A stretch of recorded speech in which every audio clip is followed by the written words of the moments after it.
It's like Wednesday all over again. Did we leave? I'm almost sure I went to sleep last night, but it just seems like No, I haven't. I stayed up. I just literally just changed my t-shirt and just sat here waiting for the show to start. I was actually thinking that as I'm going to have to change my top just in case people do think that I'm actually quite smelly. Do you know what actually happened? We logged off and then I logged back on and just went through the whole previews, and I finished about 25 minutes ago. Yeah. That was like half time when I dropped off, wasn't it? Yeah. That was it. How you doing, mate? This is twice in 1 week. I don't think this has ever happened before, even when you was Listen, a stable. people are going to start talking, Charlie. People are going to start those rumors that I've come back to the Killer Comic Show. So, watch out. Watch out, Andy's about. There we go. Anyway, it's Thursday. How are you doing, sir? It was only 24 hours ago that we was sitting under the starlight moon of it. Looking at FOC. No, I'm doing fantastic. Looking forward to tonight's show. What about yourself?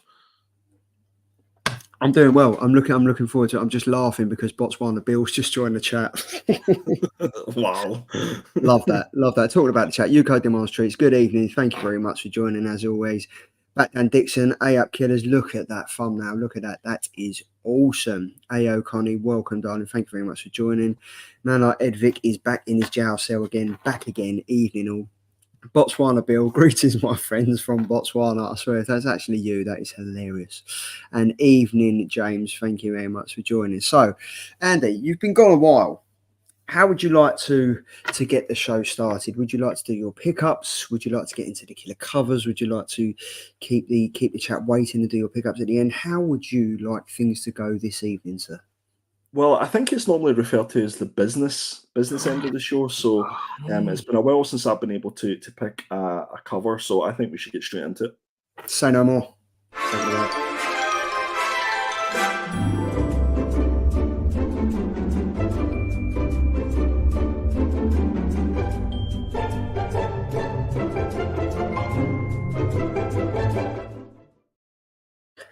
Missed that tune. Missed it. As you gracefully asked for, you asked, I shall deliver. This is the killer covers for January the 17th, which was New Comic Book Day yesterday. So this is, as Andy said, this is the business end of the show where shit gets serious. Let's be honest. This is where we put on our serious faces. This is where we forget the friendships. This is where we delve deep into the killer covers of the week. And up first, it is man like YouTube royalty, Mr. Triple G. He's gone for Wonder Woman issue number 5, cover C, the Julian Totino Tedesco variant cover. Before we get into this, just wanted to give a little shout out to Pete. I hope everything's going well. We did put a post out on Instagram that he's dealing with some family issues. He's YouTube royalty. The man never stops. He will be back, and don't worry, he's probably just recording thousands of videos as we speak. He just wanted some time off. But all the best, Pete. I hope everything gets sorted, mate. But this cover, I'm not sure of it. I mean, I like Wonder Woman. I do like Tedesco's work, but I just don't know. I don't know if her arms look massive.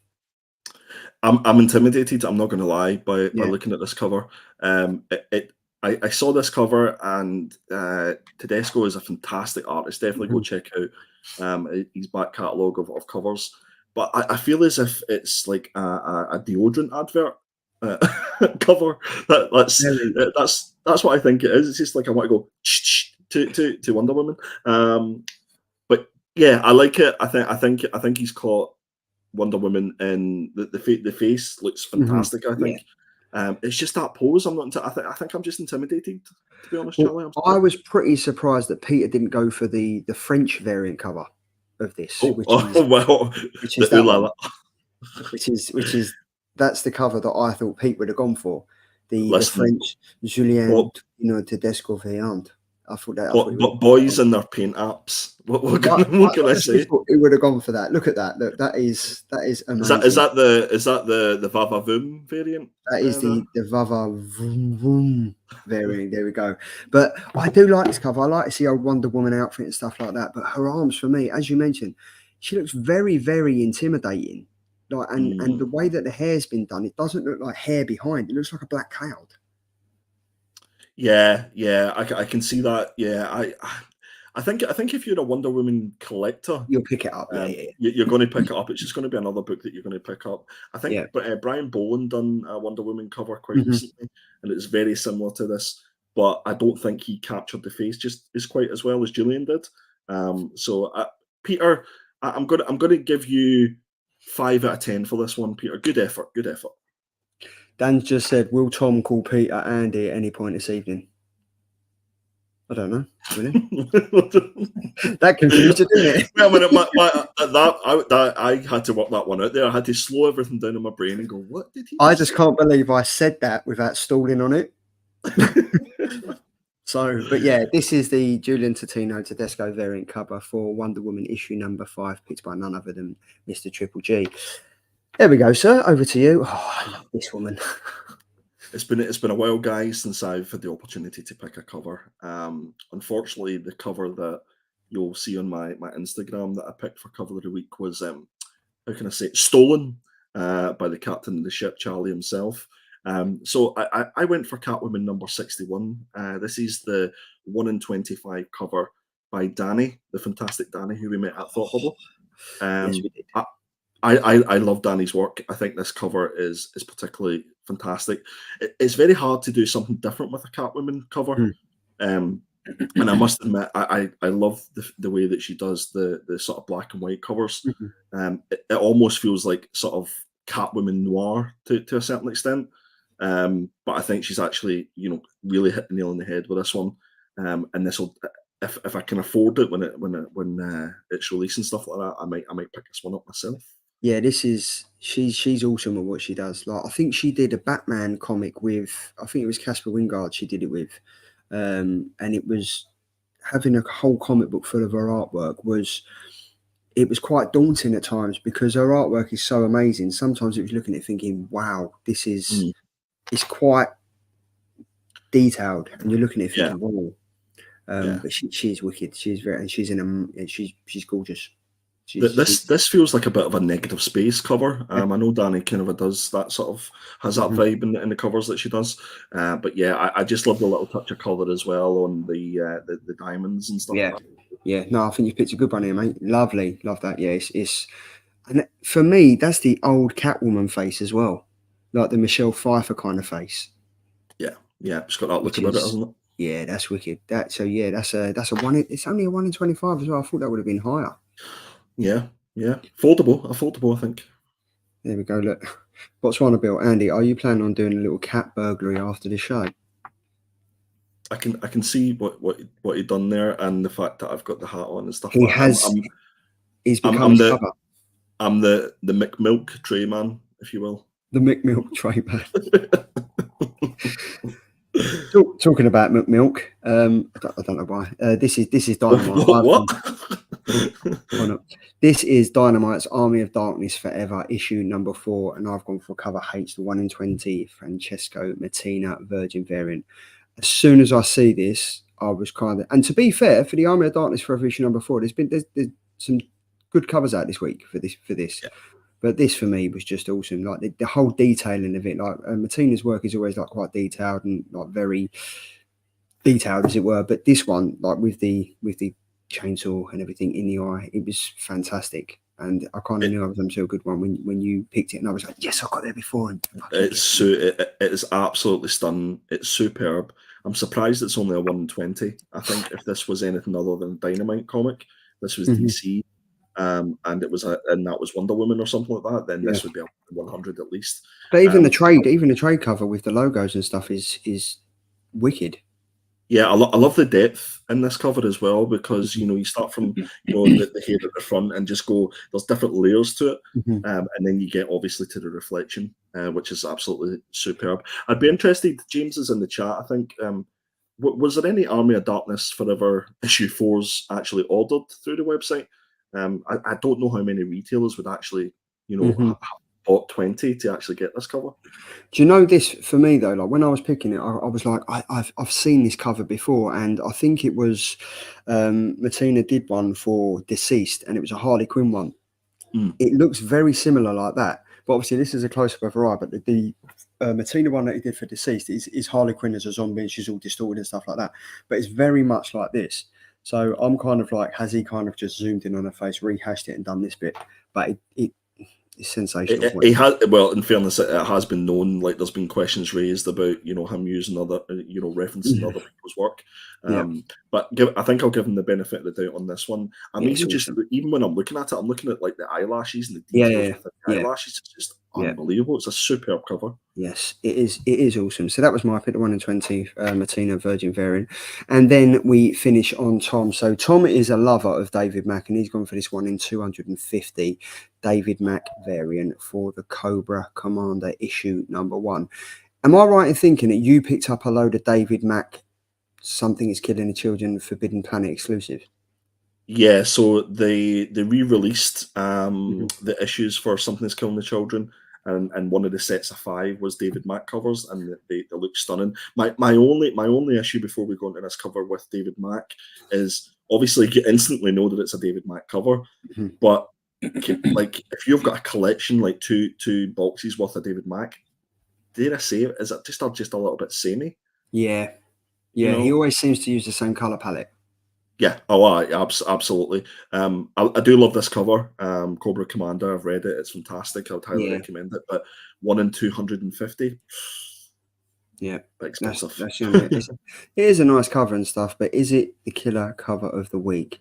We don't know. We will find out. The vote is now live in the chat, so you guys can kind of vote and let us know at the end of the show, and then we will see who wins at the end. And then, as always, no one wins anything.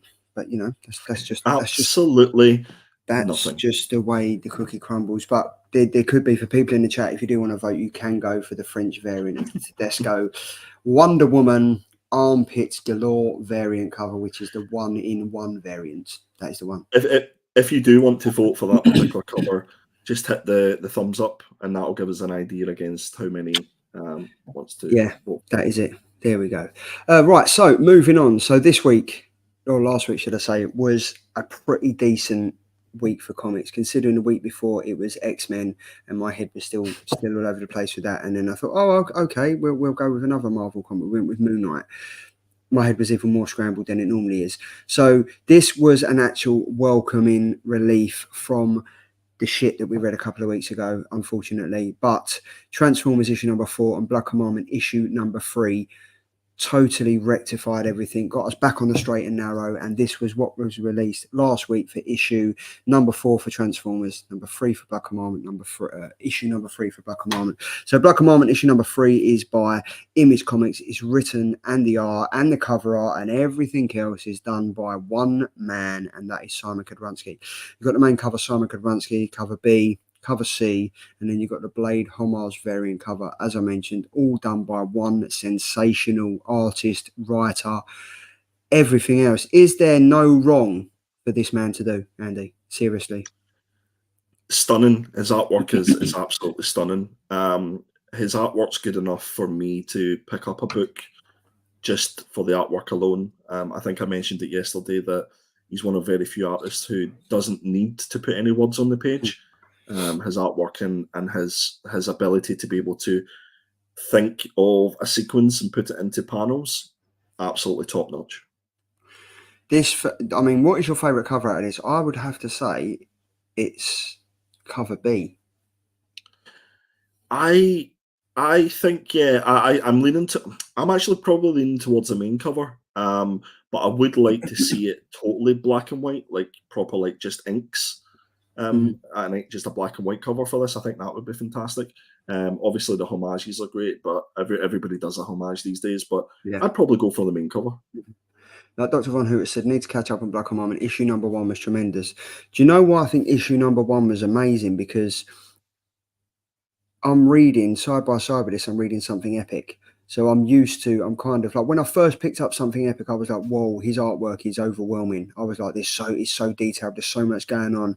I don't really know if this is for me. And I think I had a discussion with James Comic Deal saying, I don't actually know if this artistic comic is for me. I don't know if I can get into it. Then I got into like issue 3, 4, 5.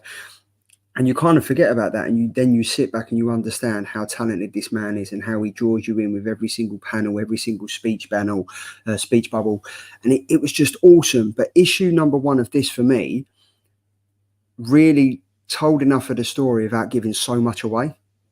Yeah. And when a comic can do that, and you're chomping at the bit, excuse the pun, to read the next issues, right? He's onto something. I mean, he's got his own like label called One Man Art, and I mean, I'm just in awe of this man because we'll get into it with the page and stuff, but the detailing that he does is, I mean, I would love to know how long it takes him to do a comic.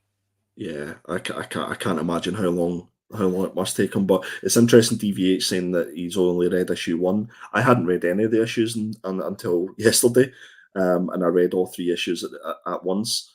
And I really think that once issue 4 comes out, that if you actually just read them all together, I think the experience might be a little bit better rather than there being a delay between each of the issues. I don't know, is this like a monthly release for this one? Was it every 2 weeks or something? I think so. I think during Christmas it kind of came out. I think it was like 3 or 4 weeks. Yeah. Yeah, I can't wait to read this. Connie said I haven't read any of this. James is throwing us a curveball and saying, I have to ask after last night, do you both know what homage that is? Well, that's the Blade homage one, and I guess that's a werewolf. That's got to be Werewolf by Night. Yeah, Werewolf by Night one. Are we right? Are we right, James? If we are right, he's testing us. Check this guy out, testing us. Do you know what I mean? And Bat Danner said, SK is amazing. Thanks to the show for introducing me to this, and something is epic. Not a problem. Not a problem at all. So, Andy, this is obviously a sensational comic. You've kind of read this. What do you think about it? Take it away.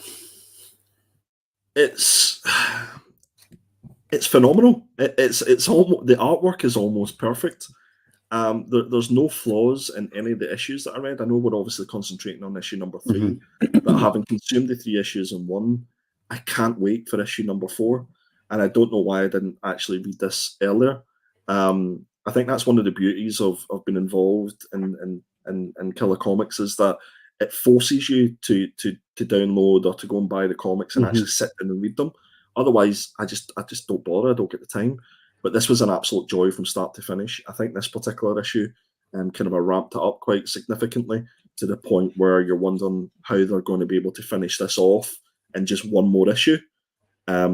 Because I feel that this could go for another maybe 2 or 3 arcs. And I don't know if there's any plans for that, but given that it's only a 4-issue run, I would highly recommend that you get into this. Probably wait for the 4th issue, maybe even just wait till the trade comes out.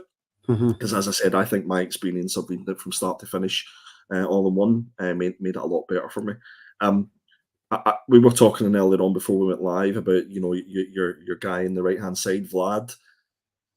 He's just so he's probably one of the most evil personifications that have been put on a page in quite some time, and I think that's all down to Simon's work. I think he's been able to take a character that we all assume that we know, but he's just ramped it up by ×10 because this guy is an evil, sadistic beep. You know, he's one of those ones. And obviously at the end of this particular issue, well, I don't know, do you want to maybe give them a step-by-step through where we get to that last page? Yeah, you can do. So just before that, Von Hoot's got it right. It is the Tomb of Drac. It is indeed. And a Blade movie poster, is it not? James has said, yeah, all correct. I just had to cheeky check. They knew it was Blade, considering they didn't know about the Underworld homage. Wow. Jesus. He's not wrong though. It was a bit of a I was ready to hand my geek card in. I didn't recognize. Well, I was going to go into our next comment. I didn't recognize Megatron, for goodness sakes. I was just confused because I didn't know who the publisher was, but then there's no reference to that on the website. So touche. It's tit for tat, sir. It's tit for tat. Only joking, mate. Only joking. No, we should have known. We're a review comic show and we didn't know what covers it was. So, you know, slap on the palm for that. But oh well. Potatoes, you know what I mean? Whatever, tomatoes. So obviously, this tells the story of, if you're reading this now, you kind of you'll know that it's kind of like a vampire-esque story. I don't want to give it away because I know Von Hoot's needing to catch up on it, but I think unfortunately you're going to either have to put us on mute because there's no way with the pages that we've picked, there's no way you can kind of not find out what it's about. It's kind of Ezra and his son Will have moved into the middle of nowhere to kind of start a new life, and they're kind of hiding from Vlad and his family of vampires.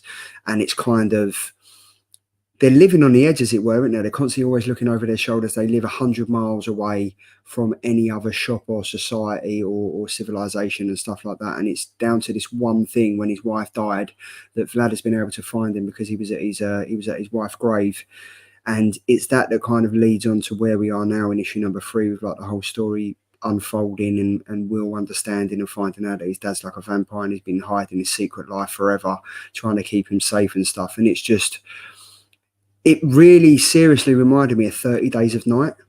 Yeah, 100%. Because it's just like that. For me, is one of my favorite films, and Josh Hartnett in it is wicked in it. He plays it really, really well. But this, for me, where this comic is 85% negative space, your senses are heightened, because you're kind of like, have I just looked at something? Have I not seen that? Let me go back over it and read it. Have I not seen that? And these pages here just highlight everything. Like the page on the left hand side, I didn't even notice that was Vlad's face in the blown up speech bubbles of Blam. Oh, until I looked yeah. at it again, and I was like, even stuff like that. I read this comic twice because I was like, it's so in depth, it's so engaging. I want to find out if I've missed anything.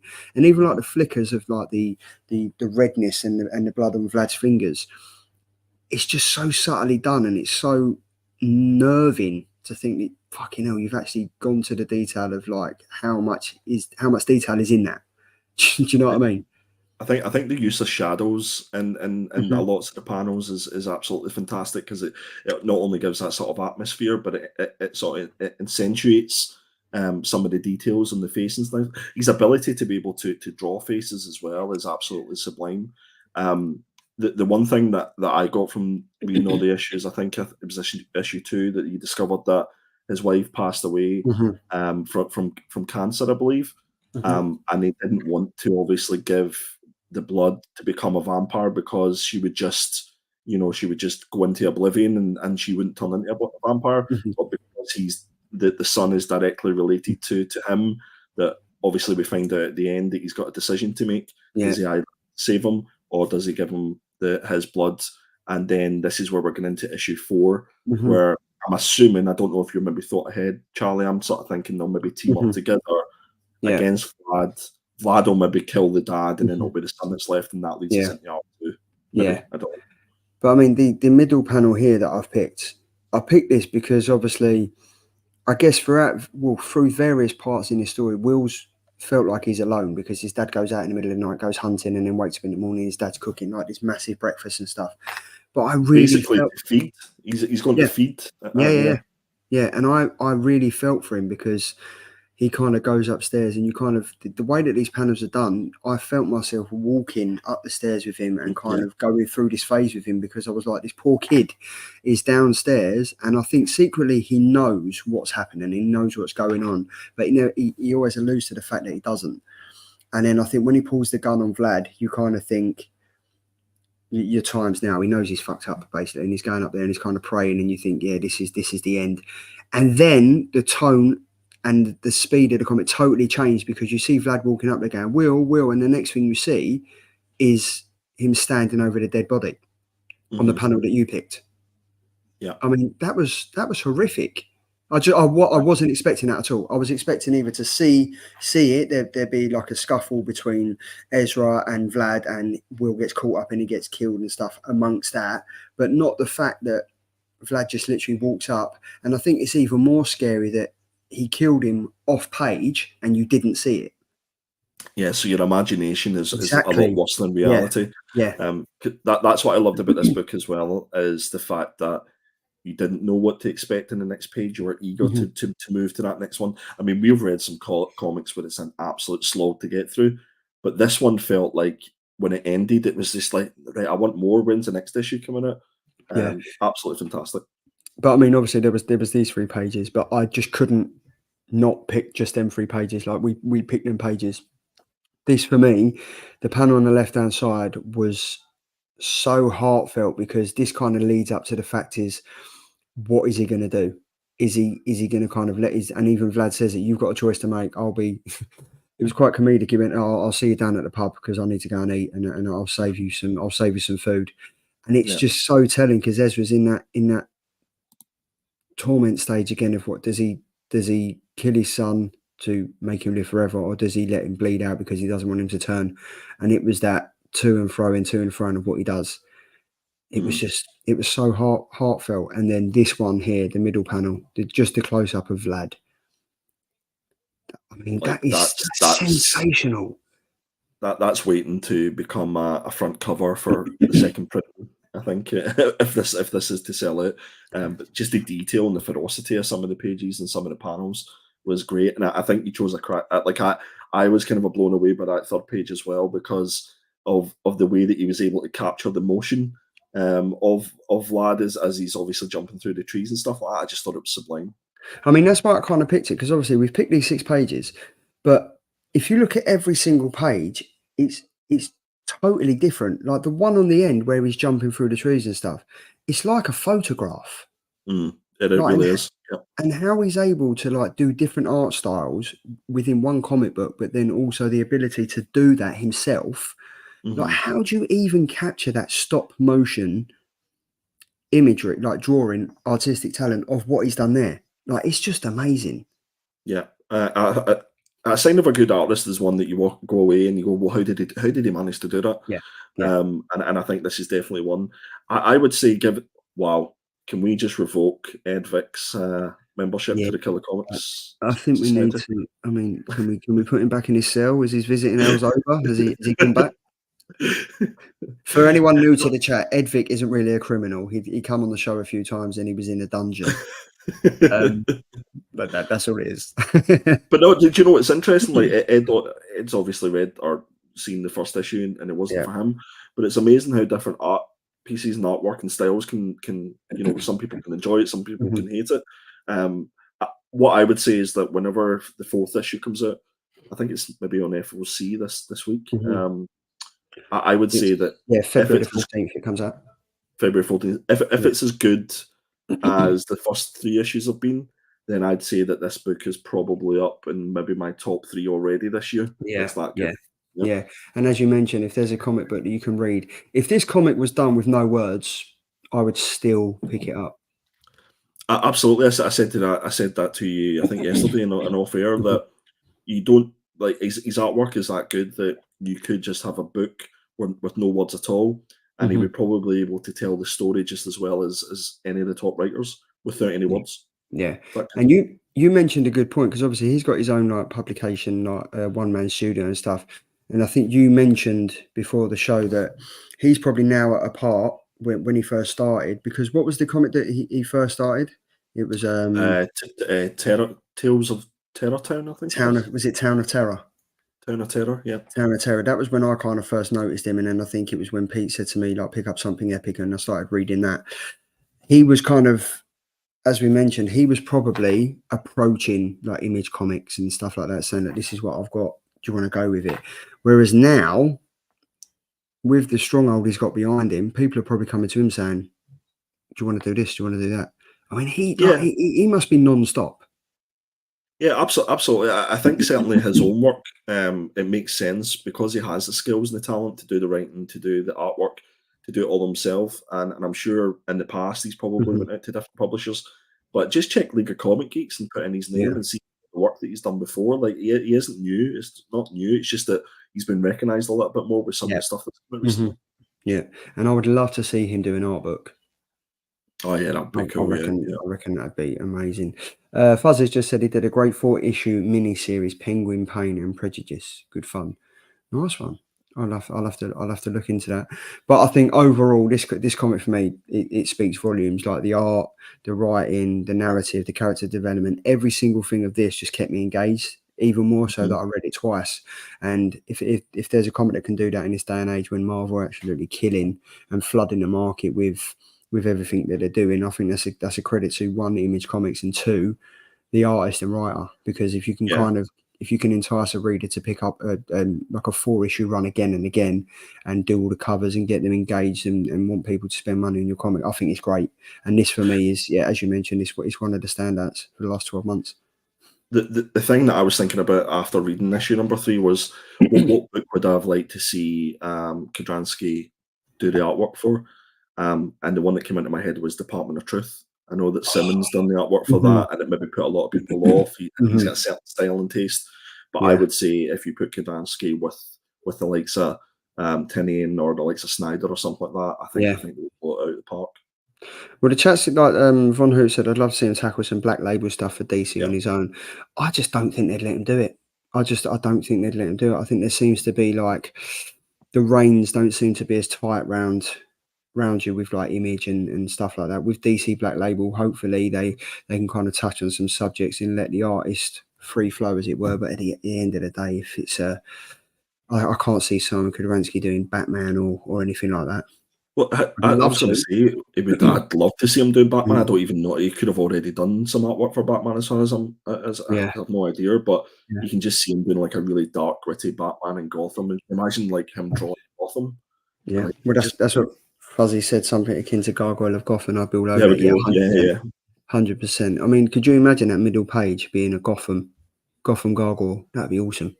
Yeah. Exactly my thinking. Agreed, DVH, that would be awesome. Maybe a Demon Hellblazer story. Now we're talking. Now we're talking. There we go. Yes. But yeah, overall, I'd give this a 9 out of 10. I would give this a 9 out of 10. And because I just wanted more. I didn't want it to end. I really didn't want it to end. I would agree. I'd give it 9 out of 10. It's only not a 10 out of 10 and a gold star because I wanted more. Yeah. And I think because it ended on such a cliffhanger, I'm annoyed now that I read it straight away. I wish I'd slowly read it. Yeah. I'm just annoyed that I didn't read this earlier. Like I'm so thankful that I'd read those 3 issues because it's really got me looking forward to the last one. Oh yeah, Fuzzy has said he's done some Punisher work in the past. You can see him. Yeah, you can definitely see Punisher, can't you? Those sort of dark, gritty characters. Yeah. Do you know what? I'd love to see him do a Max Payne comic. Okay. Do you remember the Max Payne game, the PlayStation 1 game? That was awesome. I'd love to see him do something like that, like a gritty gangster type of vendetta. That'd be that. Maybe that's one. Maybe all of us just get together and pitch it to him. Why not? On one man art. It's not like he's not busy. Do you know what I mean? He's got time on his hands. So going from this morbid, dark, disturbing comic, it's over to something maybe a little light-hearted. Sorry, Dr. Von Hoot's just hitting the nail on the head. What the Crow, of course. There we go. That's a comment of the night. Well done, DVH. The Crow. The Crow. That would be wicked. That would be bloody awesome. You're right. It does look like very 30 Days of Night. Yes, and as DVH said earlier, that's one of the most underrated films of the 21st century. Absolutely love that film.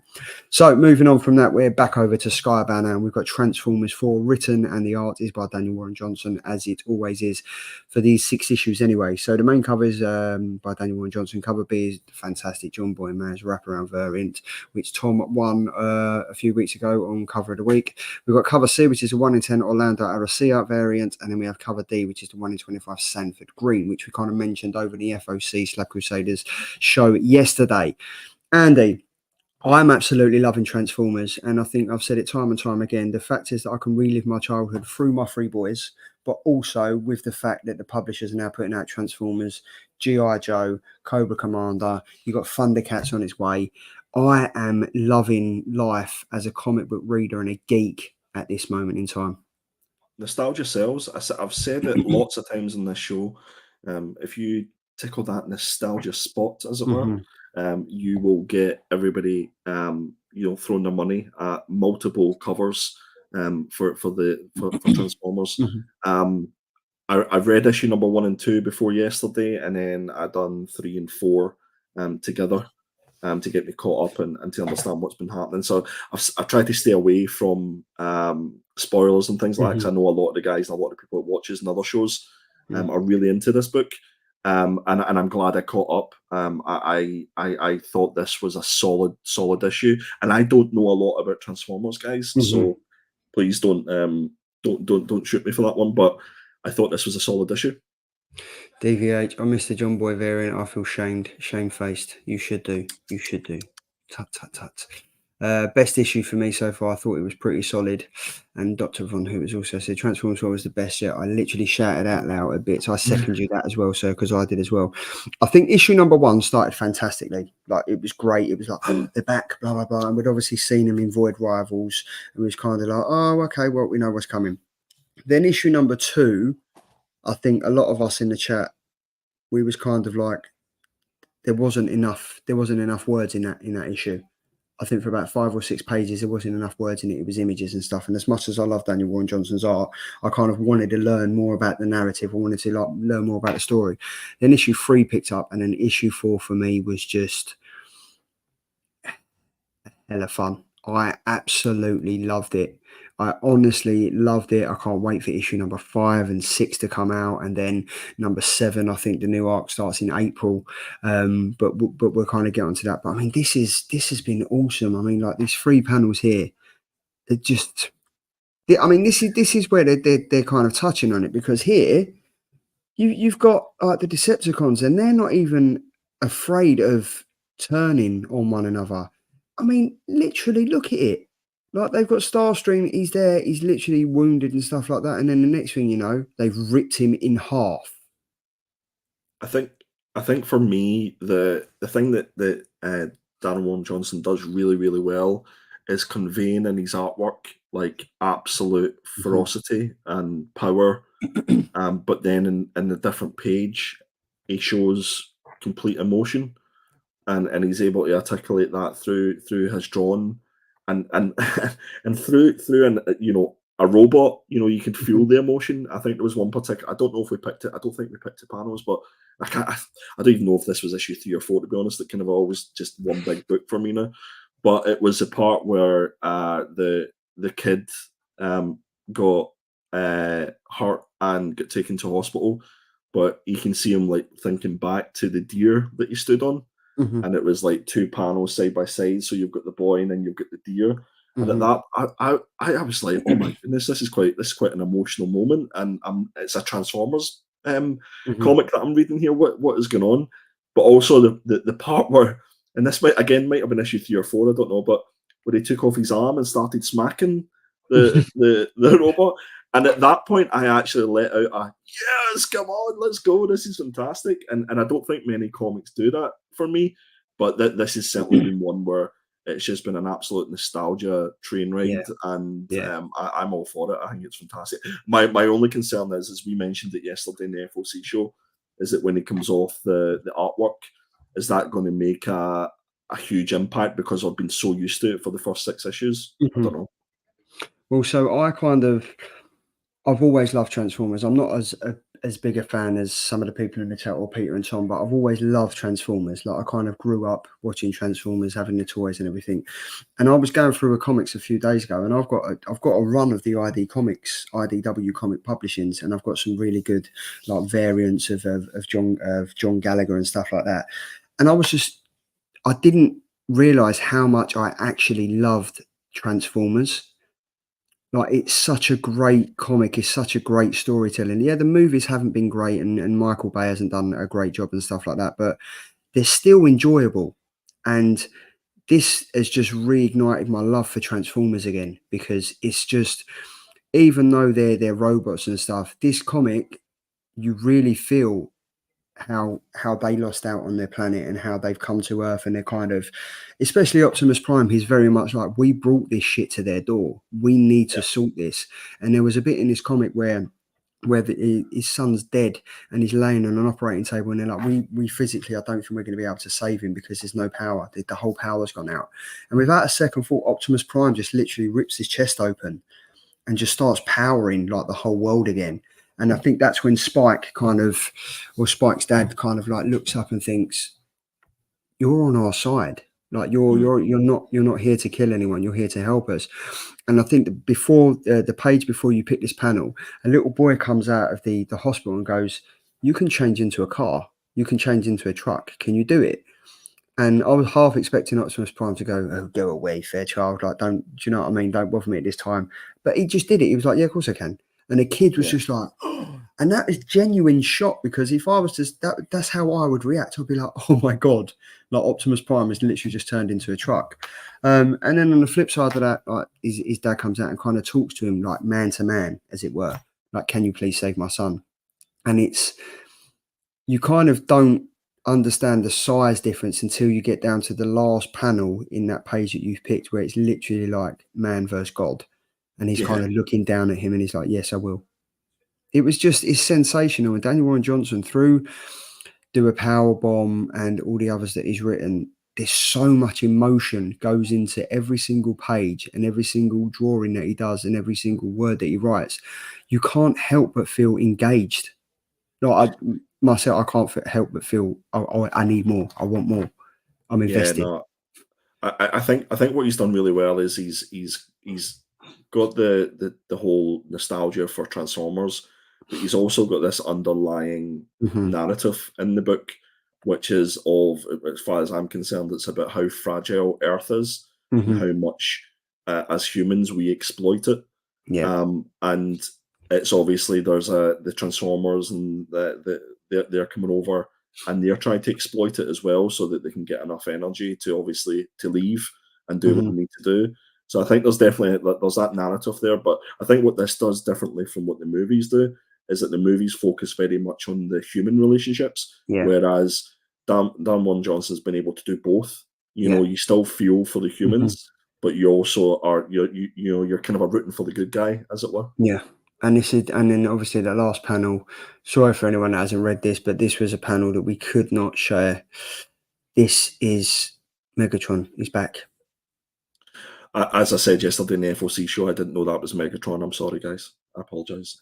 I mean, that for me, I literally got to the end of that and was like, it blew my mind. And as DVO just said, I love the use of the Matrix. It means it's off the table for a get out clause going forward and cements Prime as a hero to the humans. 100%. 100%. And I mean, Daniel Warren Johnson's done some fantastic stuff. Like for me, Do a Powerbomb is still one of the greatest books that I've read in recent times. Like it's sensational. It's so great. But he's injected emotion into a robot comic that I didn't think was possible. I think there's a lot of similarities between those two stories. The robots in this case are all the wrestlers that we've seen in that book. Yeah. And then obviously you've got the relationship between the mum and the daughter, which is kind of a similar to the relationship that we've got with the dad and the son. So there's definitely a lot of similar themes that go on with all Dan Warren Johnson's books. So we touched on this. We touched on the fact that after issue number 6, Daniel Warren Johnson's stepping back and he's just going to be doing the writing and the art. I think he's still going to be doing some of the covers, but I think the art is going to be taken over by Mr. George Corona.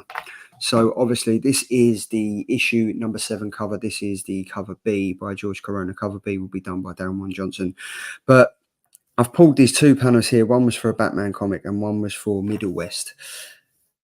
When I first heard about this, I mentioned it to you yesterday. I was kind of like, I'm not gonna lie, I was slightly pissed off. I was like, I'm so invested in Daniel Warren Johnson writing the Transformers and also doing the art with Mike Spicer doing the colours. I think them two together do really well, and they kind of get the ethos and they kind of have the understanding of how the Transformers should be drawn and how it should be written, stuff like that.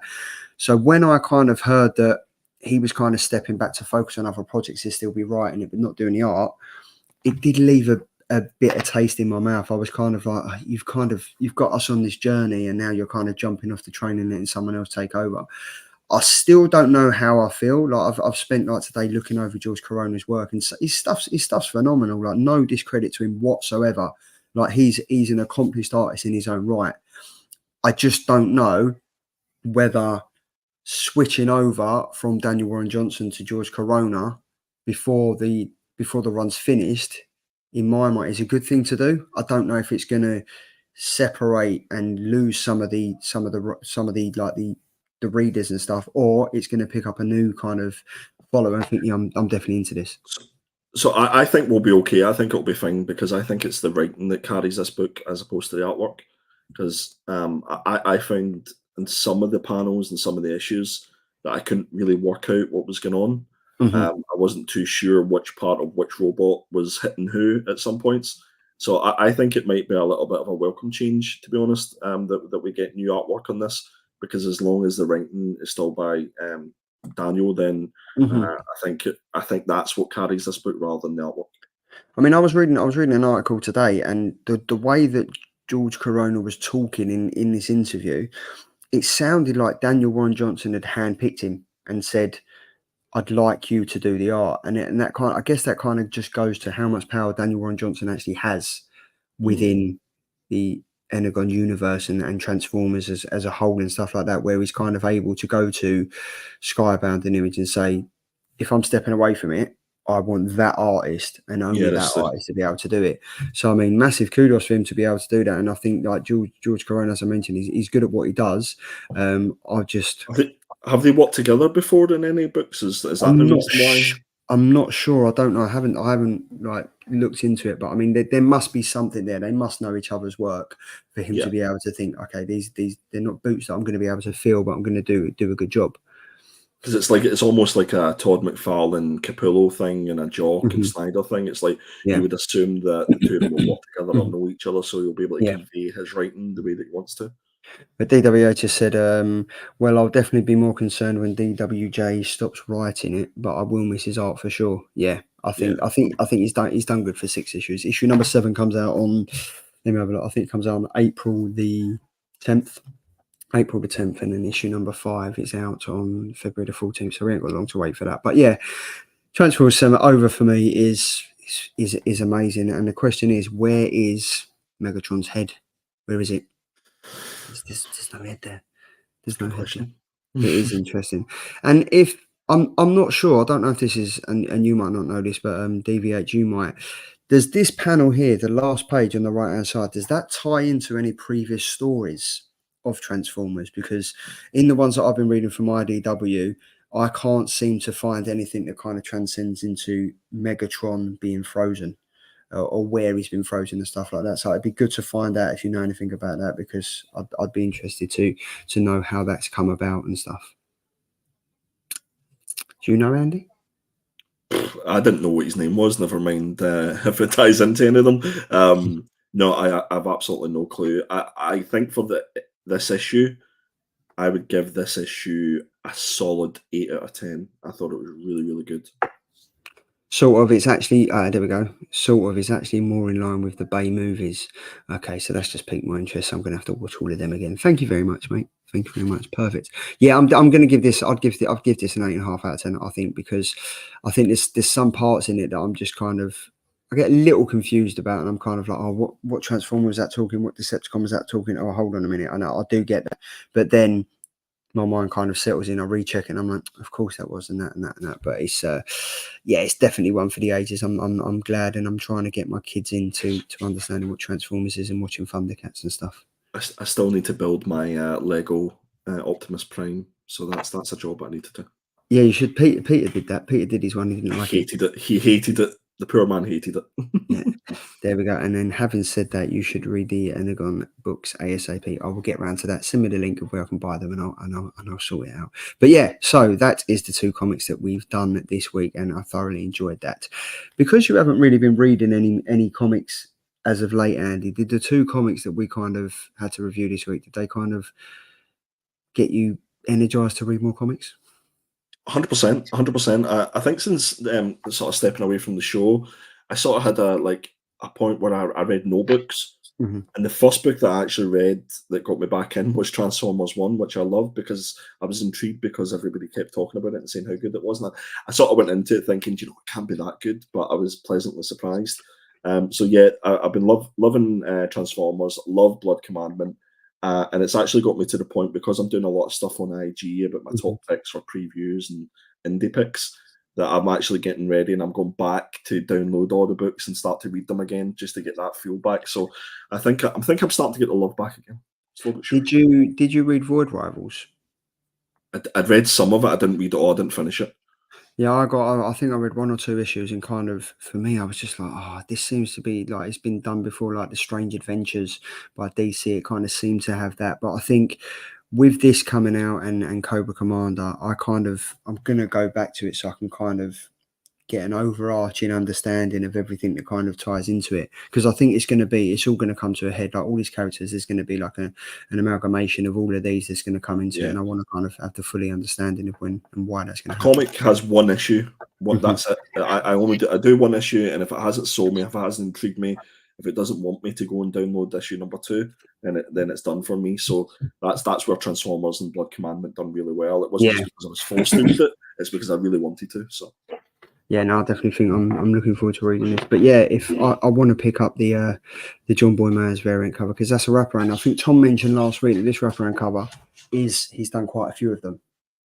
So it's not about time that we got John Boy on the show. Yeah, he wants to come back on. He's literally messed me over Christmas and was asking when he can come back on. So I just need to get that in the diary with him, and we can sort that on. And he can talk until his heart's content about drawing robots. And if you haven't already, he's just released a new image over on his Facebook page, which is absolutely. I'm going to see if I can actually find it now, because I was blown away with it, because I was speaking to him yesterday and he was like, your robots are so hard to draw, and then he just pops this up and I was like, yeah, they look really, really hard to bloody draw. This one, so it says he's literally just, well, I guess the cat is out of the bag and this is safe to post up our super spoilish cover of Cobra Commander issue number 1, featuring the long awaited return of Megatron. And there we have it. And that's the Cobra Commandos. That's the Cobra Commander issue number 1. His 1 in 100 variant. Nice. What he does is, I just love his artwork. I just love John Boy's artwork. I think it's sensational. But yeah, head over to his Facebook page and also just type it into Google and have a look at it. And it's it's going for about £150 over on eBay at the moment. So and the colours have been done.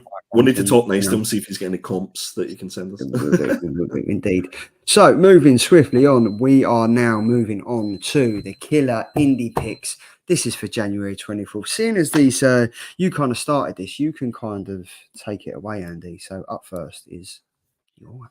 Yeah, this is my pick. I've been banging on about this on IG. This is Dear Editor. Now, the thing I'm confused with before I go into this one, I think it was solicited for the 10th of January to come out. But when you look at League of Comic Geeks, it says the 24th. I don't know if James is still in the chat, but maybe he can confirm or deny whether this has actually been released yet. But yeah, this is Dear Editor issue number 1. This is written by Ryan Lindsay, and Sammy Cavella is doing the artwork. I'm just looking up the little bit of blurb that sold me on it. So it says, a John Doe slaying lures a journalist into a world of political intrigue, a Wi-Fi enabled grotto, and a station locker full of secrets. For Bucky, an editor of the crime beat at The Truth, it's all in a day's work, but he also happens to be a deer. Will he chase down his last story in this Antler Noir series? Dear Editor is perfect for fans of Black Sad and Chinatown. I've been looking at some of the reviews for this, and they look absolutely fantastic. I think it was the highest reviewed book on one of the websites that I was looking at. So Mad Cave have released this, so definitely make sure that you check it out. And if it is already out, go at your LCS to see if you can pick it up. I missed this, and then you mentioned it, and I was like, yeah, I very, very much want to read this. Like, I very much want to. I love the fact that he's a man on a mission and he's a deer. Yeah, it's so weird and intriguing. I think it's just one of those ones that might just pass everybody by, but it's a fantastic read. And I see that James has just mentioned there that it's not shown as shipped yet, so it must have been delayed. So hopefully it's out next week. Yeah. Right, so that's Dear Editor for issue number 1.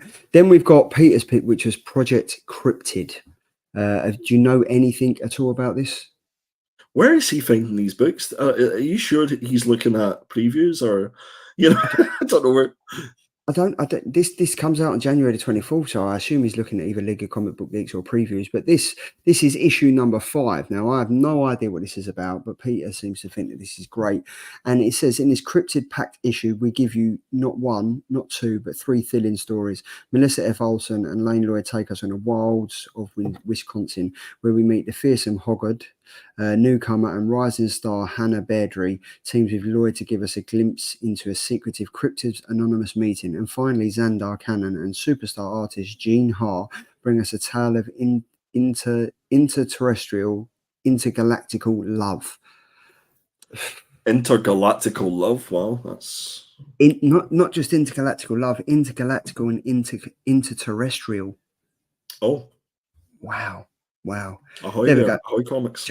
Could potentially be the UK market isn't getting it. Seems to be out in the US last week. Okay. Ah, right, okay. The pun title took a minute or two to land with me. God, I hate pun titles. Dear editor.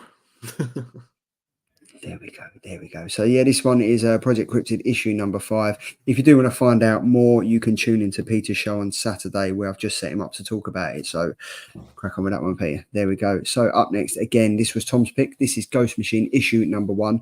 Now, for me, it always strikes a chord with me when you've got 5 various artists and you've got 5 various writers up on this. Now, this for me, I'm not actually sure what this is. Are you able to get this up, Andy? Yeah, I'm just bringing it up now. So, okay, so Ghost Machine is so you do have quite a lot of writers. You've got Jeff Johns, Peter Tomasi, Brad Meltzer, Lamont McGee, and a few others. Artists, you've got Francis Manipool, Ivan Reese, Brian Hitch, Jason Fabok, and Gary Frank, amongst others. And the synopsis says, a groundbreaking new era for comics, characters and creators launch now. An all-new powerhouse creative collective collides into comics with Ghost Machine's 64-page special, introducing its all-new shared universe of strange, fun, exciting, and action-packed characters. Geiger, Redcoat, Rook, the Rocket Fellas, and many, many more. What ties Geiger, Redcoat, Widow X, and the other mysterious historical heroes of the unnamed together? Why is Rook the key in saving the war-torn world of Exodus? And how will everyone's soon-to-be favourite family of the future adapt to a new life in the present? The stories all start now. Creators you know, characters you love. Welcome to Ghost Machine. See, I'm interested in that, and I think I'm confused. I'm confused, but listening to DV8 saying hell yeah, Ghost Machine is can't miss. I might give it a go. You know, I mean, I'm really massively, and this is a massive shout out to you since we started doing the show all them years ago, and you kind of joined and kind of threw the indie swerve on things and led me astray. You filthy scoundrel, you led me astray and kind of focused me on indie comics. For me, Image is one of my staple go-tos now.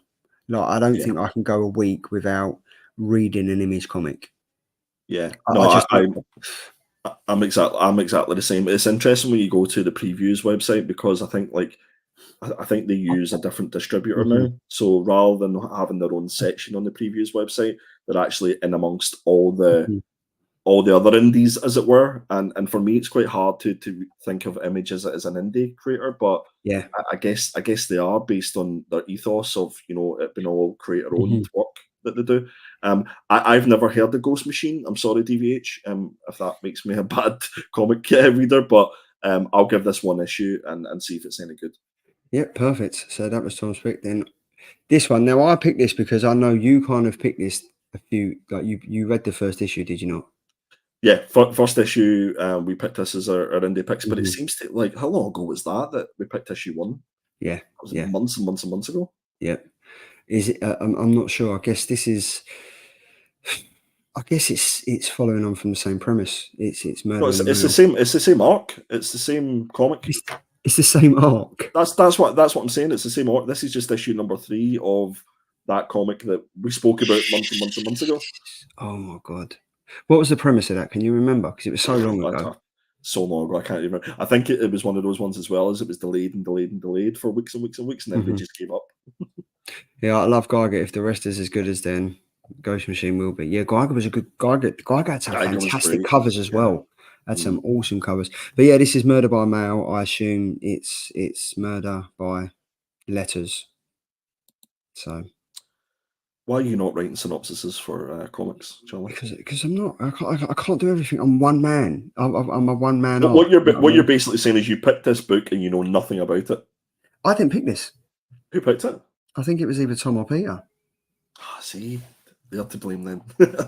I've picked Tales from the Grave, which is Absolutely loving this. This is from Scout Comic. This is basically graveyards populated by rotting undead castles haunted by ghosts, swamps that hide unspeakable monsters. You will find this and much more inside Tales from the Grave, the new horror anthology written and drawn by Marco Fontanelli, creator of Pentagram of Horror.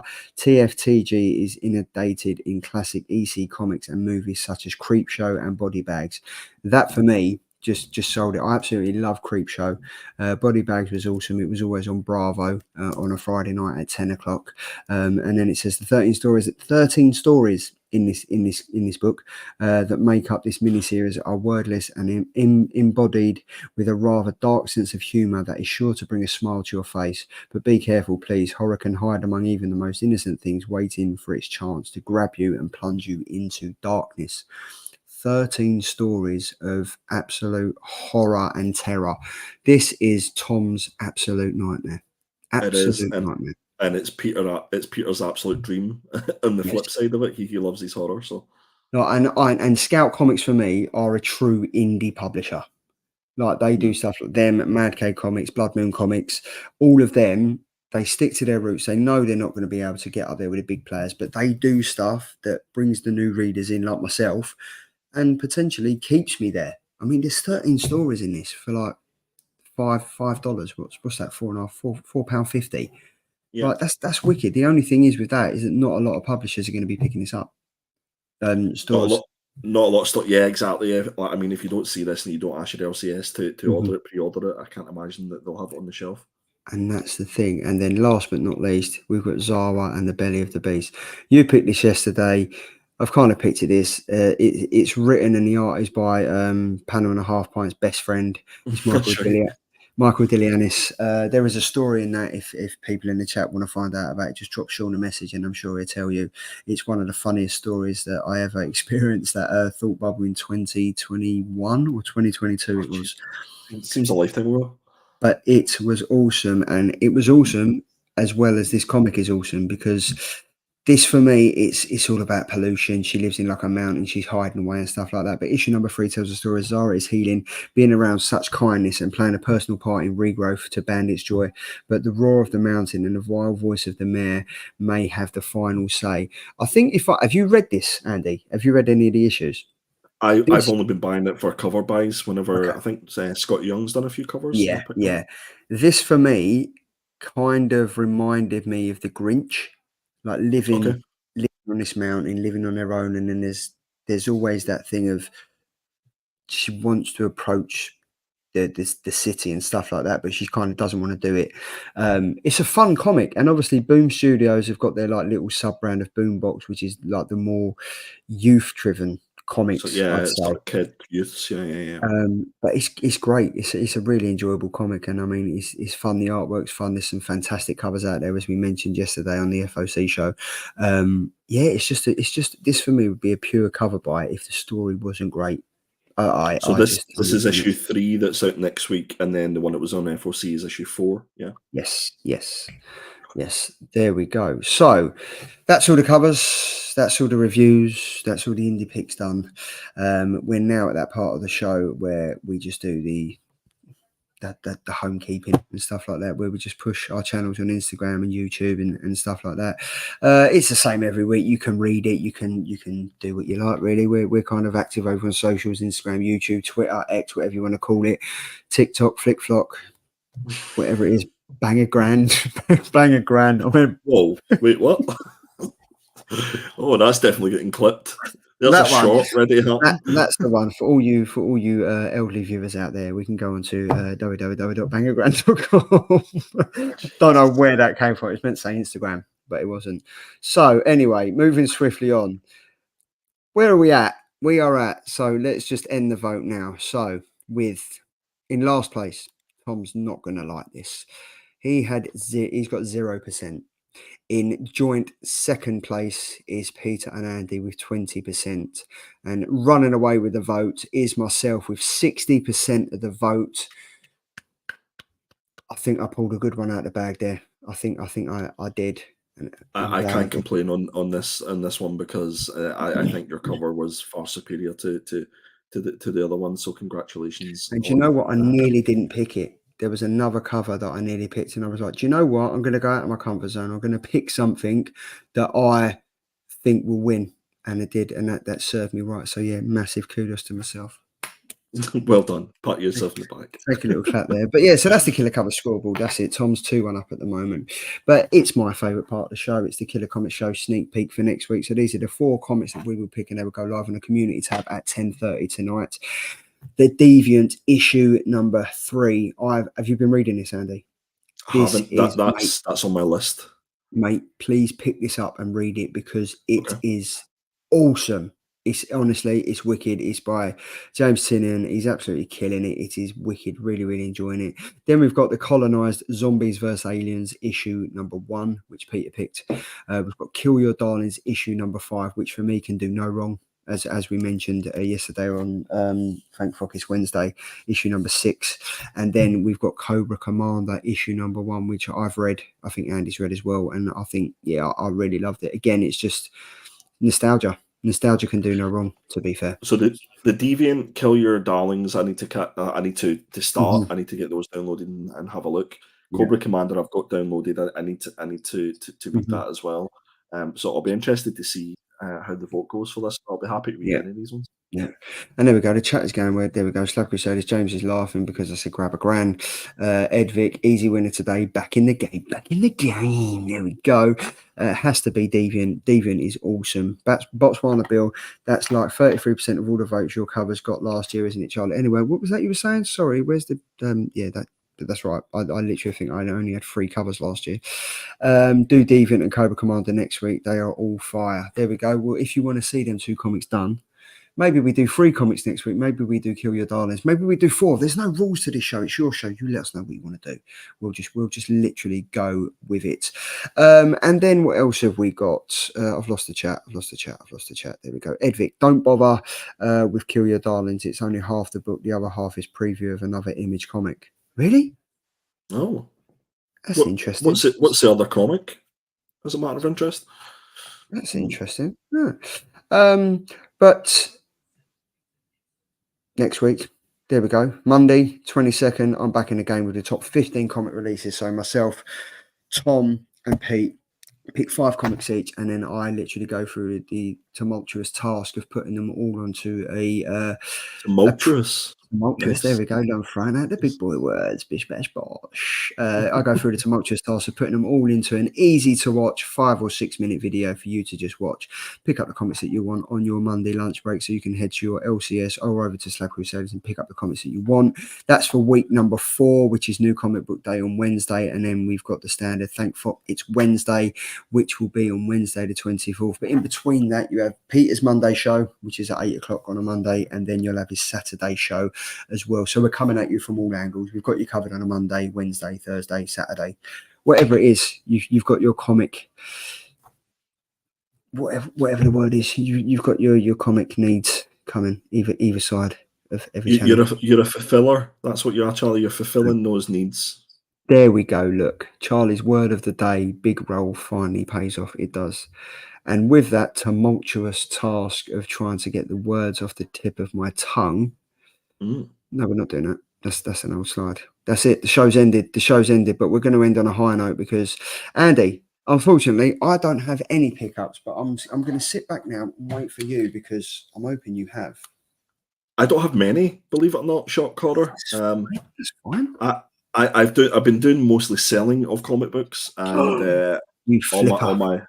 I'm dirty flipper. And all my purchases are through Slab Crusaders, so I get them all stacked, ready to be delivered in the one go. So most of the stuff you've probably seen on my Instagram, but I picked up this little book. This was actually sent to me free with a purchase that I made through Gumtree, of all places. Definitely make sure that you check out all those sorts of websites for comics because people are giving stuff away. Pizza the stats. There you go, pizza by the stats. What's happening? Just I was like, wait, what's happening? What did I say there? Did I say something that you done that? I don't know what's going on. So I picked up this little book here. So this is Here Comes Daredevil, guest starring Spider-Man. And it wasn't until I took a sort of look through this that this is by Lancer Books in New York. Okay. And this goes back to 1967. This was printed. And what I thought was quite funny is that whenever you look at the list of people that's on it, art by Bill Everett, and then it's Johnny Romita, obviously John Romita Senior. I was like, Johnny Romita, like it's just like Good old just Johnny. Johnny. Yeah, Good old Johnny. Johnny R. But yeah, I think these are absolutely That's wicked. fantastic. Obviously That's not cool. the best condition, but it's 1967 for That's so goodness cool. sakes. Big shout out to the Hobgoblin Hideaway and to Tim and Lucy. I hope Tim is continuing to get better. I was on one of their shows or whatnot shows, and he had this for sale, and I couldn't resist. So this is volume 1 of Greatest Story Ever Written in Comics by Jason Aaron and Aaron Greer doing art. And obviously Jock done a lot of the covers for this. But yeah, this is fantastic. I think myself and Peter have a plan to read all 60 issues of this and do some sort of review show, because he's never read it, and I would love to reread it. And I've never read The Watchmen, believe it or not. So he wants me to read The Watchmen, and then we'll do a review on that as well. So keep an eye out for that. But guys, if you haven't read this, please read it. I think DVH wanted me to read The Watchmen before the next Thought Bubble. Right. So yeah, I think that was my task. Let's do it. Let's all do it, and we'll all go on and see what we think of it. Yeah. Okay. Cool. Yeah. Cool. Last is a pickup through Whatnot again.